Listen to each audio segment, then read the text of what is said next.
Hello, our friends, Evolutionary Energy Arts family. Hello there, welcome back.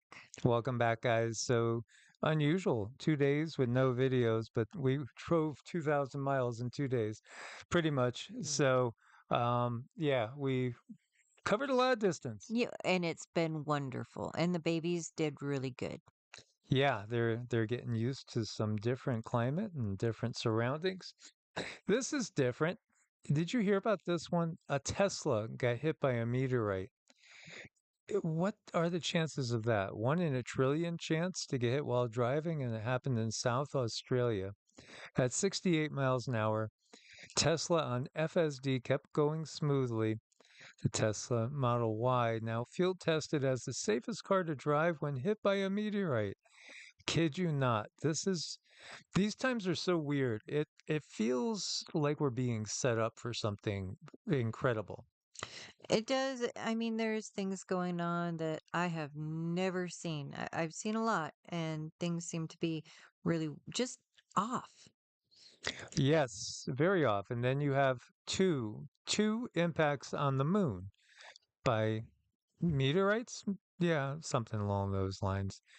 Well, again, there's so many people that don't believe the moon is exactly what we're told, or that it's in exactly the same place where they say it is, relatively speaking.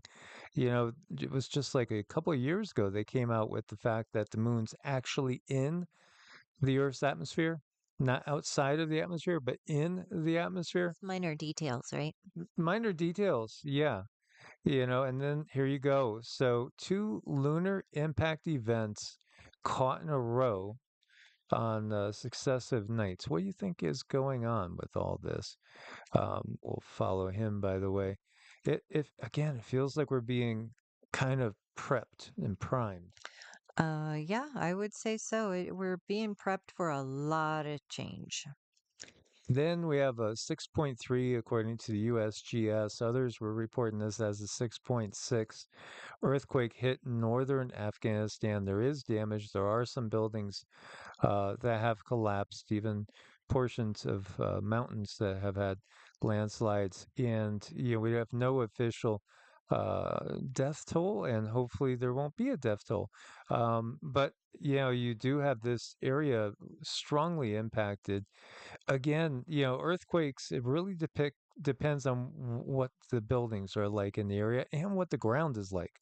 If the ground is basically hard, very, very hard, and you're on, an area that's again kind of like the craton that we have here in North America, the earthquake, can expand out and really hit a much higher area than if it's on, um, soil such as we have in California.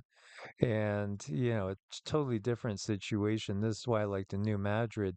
It shook all the way from Boston to Florida to Missouri. And, yet again, when we have the same situation happen on the California fault lines, it's not quite the same. Very, very interesting to say the least. This is the location, Mazar-e-Sharif, in northern Afghanistan. Afghanistan's been through an awful lot in their last 50, 60 years with multiple wars and the Taliban to deal with. Here you have the Three Eye Atlas supposed trajectory change, according to Harvard astrophysicist Avi Loeb, own navigational engineer Davide Farnakukia detected something no comet should ever do, a non-gravitational maneuver while behind the sun. And the angry astronaut that we follow, he was talking all about this and saying it was, something that kind of indicates there's something extra going on than normal gravitational effects. In other words, again, is it some sort of ship? Or is it just a completely natural piece of rocky ice going making its way? People are really divided on that issue. I would say so. I mean, it's been a very uncertain time with all this change. Then you have MTG saying UFOs are demons. They're actually Nuclear weapons using advanced plasma physics. Congress doesn't understand technology. Think about how we are so just divided on things. They have you so divided that, you're on the right, you're on the left. Well, they're not aliens. They can't be aliens. They must be demons or angels, one of the two. Again, we're so divided right now. When I look at like the headlines and I look at, well, at the mud flood is something that seems to happen a lot more often than people believe. People putting together things like Maui, right? Don't forget Malibu. How about Acapulco? I mean, all these areas that have been hammered. Florida, Asheville, now Jamaica.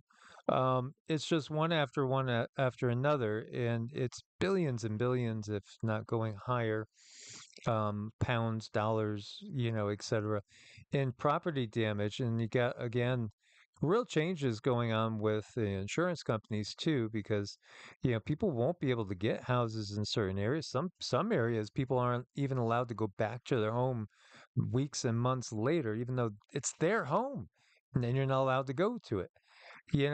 It's just everything has just gotten to be so ridiculous.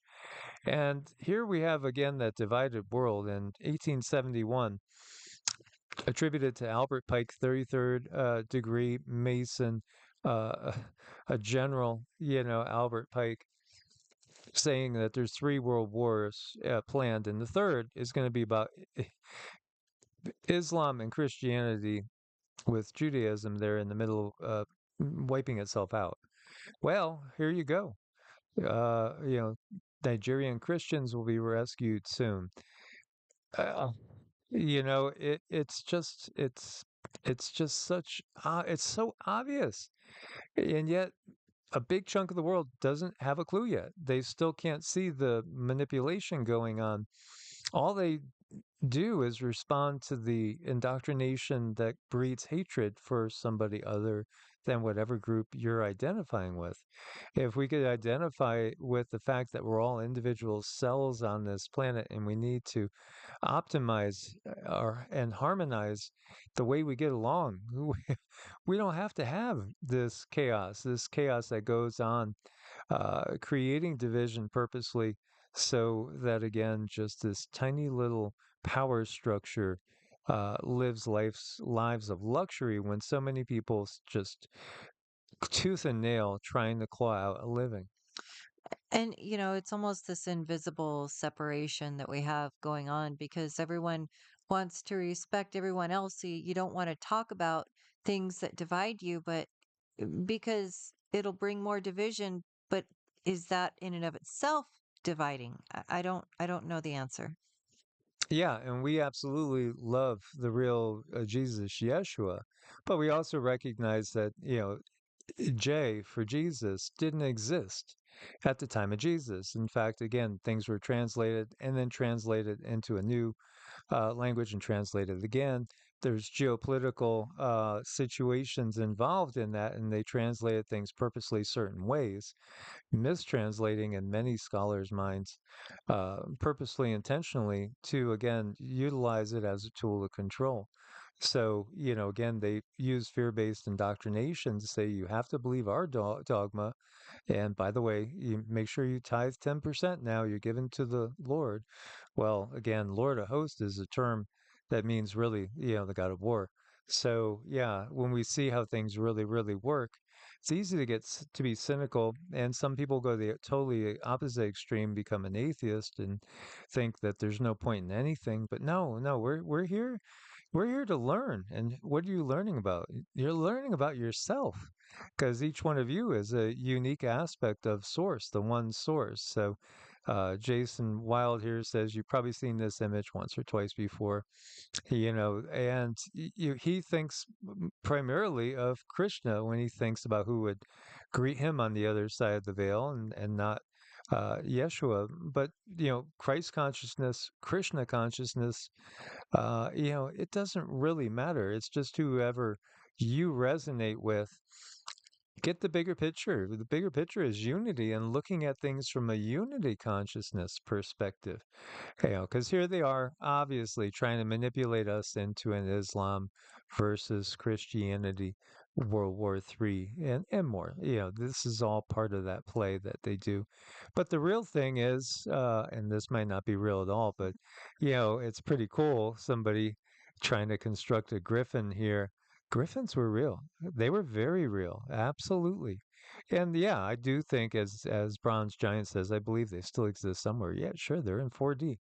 They're waiting for us to reach the part where we could see them again. And many people are. That's the beauty in all this. We're going to a new place. It's the place of myth and legends. And our manifesting abilities are going to be so much stronger than they have been in the Kali Yuga. So again, each one of us is a unique aspect of source. Manifest things your way. I agree. And we thank you guys again for your support and hanging with us for all these years. Much love. You're welcome to join us on Patreon. Again, we'll be away for a little while, and we'll be giving you guys updates as Yeah. much as we can. Yeah, we will as much as we can. And we'll be back full bore in a little bit, but we'll probably still do some lives and stuff as we can. And yes, we truly appreciate all your support. We couldn't do this without you. And if you want to make an appointment for energy work, for healing, to check your chart, for anything you need, let us know. evolutionaryenergyarts@gmail.com. As always, guys, source bless and namaste. Namaste.